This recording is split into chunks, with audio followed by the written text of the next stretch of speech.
थे आपके अपने चैनल डिजिटल क्रिएटिविटी में। आज हम पार्ट 14 को आगे कंटिन्यू करते हैं। जैसा कि दोस्तों ये हमारा एक्सेल ओपन है। हमारा आज का सबसे फर्स्ट टॉपिक है ऑटो फॉर्मेट। ऑटो फॉर्मेट करने के लिए सबसे पहले हम लोग जो भी डाटा है में उस डाटा को हम लोग सेलेक्ट कर लेंगे। सेलेक्ट करने के बाद फॉर्मेट एज टेबल में चले जाएंगे। फॉर्मेट एज टेबल में बहुत सारा डिज़ाइन आपका बाय डिफ़ॉल्ट कंप्यूटर एक्सेल में दिया हुआ रहता है।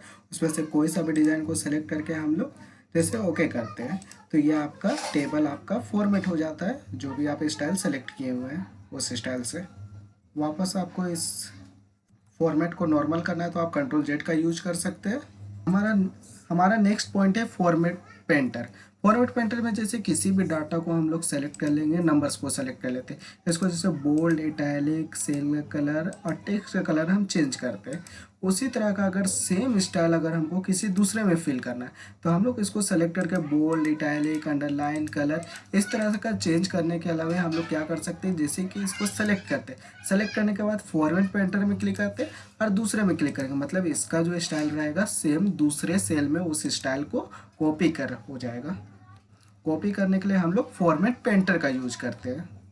लेकिन यहाँ पे एक चीज़ ध्यान देने वाली बात है कि जैसे कि किसी भी एक सेल को जैसे हम फॉर्मेट किए हैं उस सेल को हम लोग सेलेक्ट करेंगे। सेलेक्ट करने के बाद फॉर्मेट पेंटर में जाकर के क्लिक करें और किसी भी एक सेल में जैसे क्लिक करते हैं इसका जो सेम स्टाइल था आपका इसमें फिल हो गया। लेकिन ये दूसरा तीसरा नहीं होगा, सिर्फ आपका एक ही सेल को हम लोग फॉर्मेट कर सकते हैं। नेक्स्ट पॉइंट उसी तरह से हम लोग देखते हैं मोर फॉर्मेटिंग। मोर फॉर्मेटिंग पेंटर के लिए हम लोग क्या करते हैं, जैसे किसी भी एक सेल में क्लिक कर लेते हैं जो पहले से फॉर्मेट है और फॉर्मेट पेंटर में जाकर के एक बार नहीं क्लिक करेंगे, यहाँ पे 2 बार क्लिक करते हैं। डबल क्लिक कर लेंगे, उसके बाद जैसे हम इसका कलर चेंज कर सकते हैं, इसका कलर चेंज कर सकते हैं, मतलब इसमें एक से ज़्यादा का हम लोग सेल का कलर फॉर्मेटिंग कर सकते हैं। अगर हमको हटाना है, आगे नहीं करना है तो इसके बटन कर देंगे जिससे कि आगे वो आपका फिल नहीं होगा। जैसा कि इस पॉइंट से क्लियर होता है कि फॉर्मेट पेंटर का यूज हम लोग सेल का स्टाइल को कॉपी करने के लिए करते हैं। नेक्स्ट पॉइंट है आपका मूविंग सेल। मूविंग सेल के थ्रू हम लोग एक डाटा को दूसरे जगह पे हम लोग मूव करके ले जा सकते हैं।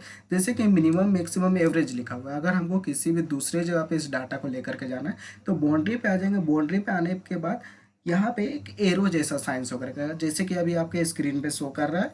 अब इसको हम लोग बाउंड्री से खींच करके हम लोग किसी भी दूसरे जगह पे प्लेस कर सकते हैं। या आपका मूव होकर के किसी भी दूसरे जगह पे चला जाएगा। वापस हम लोग को उसी स्थान पे रखना है तो वापस उसी तरह से बाउंड्री पे आ जाएंगे। बाउंड्री पे आकर के ड्रैग करके हम लोग वापस उसी स्थान पे ले जा सकते हैं। ये हो गया आपका डाटा मूव होता है। आपको उसी तरह से डाटा को अगर कॉपी करके लेकर के जाना है तो सेम प्रोसेस है, बस आपको यहाँ पे क्या करना है कि कंट्रोल बटन को होल्ड करके आपको लेकर के जाना है। तो इसमें क्या होता है कि डाटा आपका कॉपी होकर के जाता है, जैसे जहाँ पे डाटा था वो रहेगा ही, आपका एक्स्ट्रा जगह पे जहाँ पे लेकर के गए उस डाटा कॉपी होकर के जाएगा। वापस कंट्रोल जेड करते हैं, वो डाटा आपका हट जाएगा जो कॉपी हुआ था।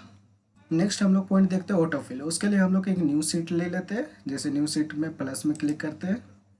ऑटोफिल करने से पहले हम लोग कुछ भी डाटा सबसे पहले लिख लेते हैं, जैसे कि यहाँ पे 1 2 इस तरह से 1 ऊपर लिख लेंगे, 2 नीचे, इस तरह से।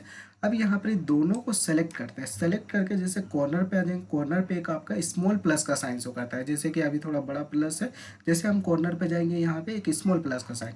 अब इसको खींच करके अगर ले जाते हैं तो ये ऑटोमेटिक सीरियल नंबर वो फिल करता है। ठीक है, उसी तरह से और भी एक डाटा सब देख लेते हैं हम लोग। जैसे कि यहाँ पे संडे मंडे लिखा हुआ है, दोनों को हम लोग सेलेक्ट कर लेते हैं। उसी तरह से कॉर्नर पे जाते हैं और ड्रैग करते हैं तो ये आपका Monday, Tuesday, Wednesday, Thursday, Friday, Saturday ये आपका पूरा फिल हो जाता है।